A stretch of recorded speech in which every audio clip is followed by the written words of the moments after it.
Bonjour, pour ce nouveau tuto, je vais vous montrer comment faire un jus de poulet. Pour ça, il nous faut une carcasse de poulet, mais que vous pouvez remplacer par 2 ou 3 cuisses de poulet chez votre boucher, 3 échalotes, 2 gousses d'ail, des queues de persil, 25 g de beurre, un peu d'huile d'olive et une casserole, mais ça je pense que vous l'avez reconnu. Dans un premier temps, nous allons émincer les échalotes.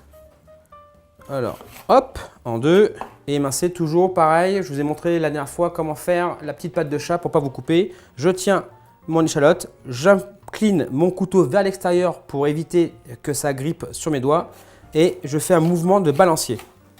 Voilà. On continue. Alors, dans la longueur, pourquoi? Ça diffuse plus le goût. C'est juste une petite technique. Hein, quand vous coupez, plus c'est long, plus ça diffuse. En gros. La petite dernière.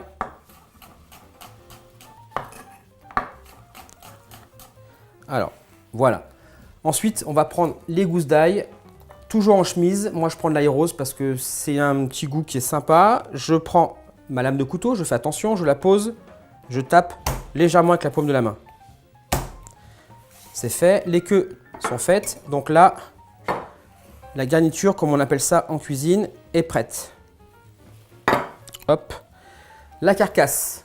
On prend la carcasse, on fait attention, on enlève le croupion, partie impure. On prend l'os du brochet qu'on a gardé et là on enlève ses mains. Alors il y a deux solutions. C'est où on coupe ici, voilà ce que je vais vous montrer, et on fait tout doucement. On casse le ballon. Voilà, comme ça vous avez votre carcasse qui est ouverte, vous la retournez, comme ça c'est bien équilibré, vous enlevez vos mains surtout. Ça évite des accidents.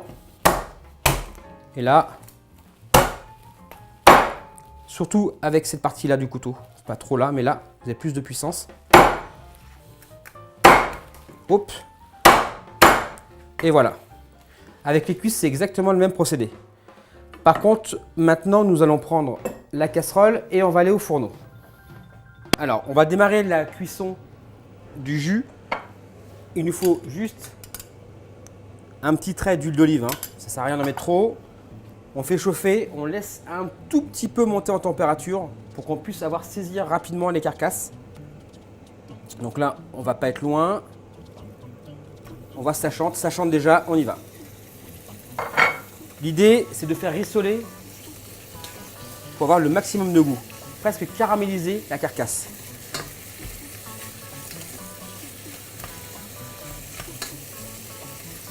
Voilà, on laisse presque sans trop bouger. Alors il faut le remuer souvent pour pas que ça accroche et que ça brûle. Et il faut que ce soit de couleur blond vénitien, comme moi, exactement. N'hésitez pas à remuer. Vraiment cette petite couleur caramel, c'est vraiment important et non pas noir. Dès que c'est noir, ça devient amer et c'est vraiment pas comestible. Alors ça y est, la volaille a bien rissolé. Vous voyez, blond vénitien et en même temps, on voit les sucs qui ont accroché au fond de la casserole et ça c'est très important. C'est ce qui va nous donner vraiment un goût prononcé et puissant. Donc, une fois que c'est rissolé, on prend une petite passette, une petite boîte, un petit contenant et on enlève la graisse. Une petite astuce, vous mettez ça au frigo, vous faites prendre la graisse, une fois qu'elle est prise, vous l'achetez directement à la poubelle. Surtout, évitez de les mettre dans les éviers, ça les bouche. Et c'est pas très cool pour la nature. Voilà. Là, nous prenons nos 25 g de beurre, on fait revenir. Ouais, voilà, vous voyez, vous remuez. Et une fois que le beurre commence à chanter un petit peu, toute la garniture aromatique d'un coup. Hop! Et on remue. On va la faire suer, on va les faire sortir un peu ses goûts et ses odeurs. Malheureusement, vous ne pouvez pas sentir, mais une fois que vous l'aurez fait, vous verrez. Donc je remue. Vraiment, regardez, hein. Et là, c'est vraiment juste du bonheur.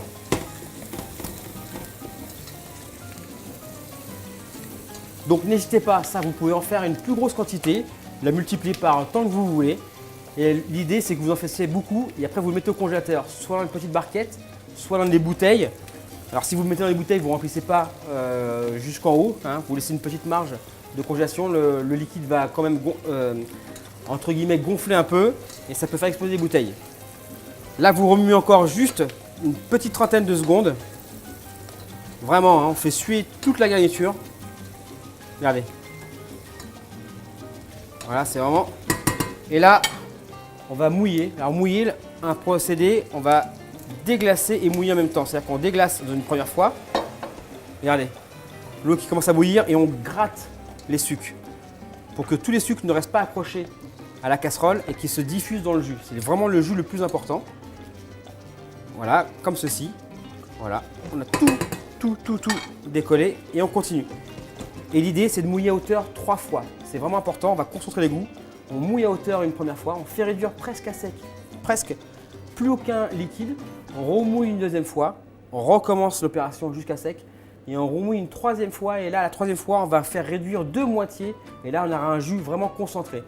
Donc, si vous voulez vraiment le faire en grosse quantité, vous prenez une plus grosse casserole, le plus évasée possible et vous faites la même chose. Donc là, je mouille à hauteur. Voilà. Et là, on va faire bouillir et faire réduire. Alors, on démarre très puissamment au début. Il faut que ça monte très vite en ébullition. Une fois que c'est en ébullition, on baisse un petit peu le feu, un bon frémissement et jusqu'à ce que ce soit à sec. Donc là, l'eau s'est quasiment évaporée. Regardez, il ne reste plus grand chose.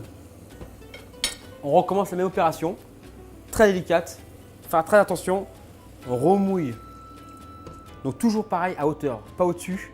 Ça ne sert vraiment à rien et ça va diffuser le goût et nous on veut concentrer le goût. C'est ce qu'on veut vraiment. L'idée c'est vraiment d'avoir un jus de poulet. Donc on ne met pas de garniture aromatique, pas de thym, pas de laurier, pas de carottes. On veut vraiment le goût, pas de vin non plus. C'est vraiment le goût du jus de poulet. On a un jus de poulet qui rappelle vraiment la volaille. Alors là ça fait une vingtaine de minutes que le bouillon réduit. Vous voyez, il reste quasiment plus rien. Et là c'est la dernière étape. On va mouiller pour la troisième fois. Toujours pareil. On met de l'eau, hop, toujours à hauteur, pas plus. Vraiment, on veut concentrer le goût. Et on va faire une ébullition, on baisse et on fait frémir jusqu'à la moitié du bouillon. C'est-à-dire que là, on va faire vraiment réduire la moitié du bouillon. Et là, après, notre jus sera fini.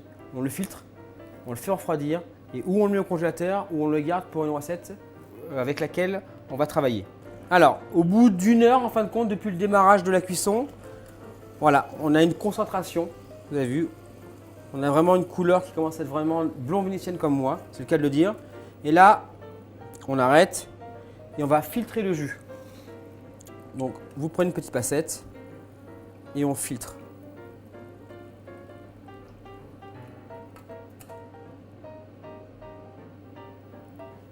Voilà. Et là, vous avez un jus de volaille concentré. Vous laissez refroidir, vous mettez au congélateur ou vous en servez immédiatement. C'est vraiment juste du bonheur. La petite astuce, si vous voulez concentrer un peu plus le goût et donner une petite note prononcée, vous mettez une petite pointe de sauce soja, mais vraiment très légère, très légère. Et vous avez un jus très concentré.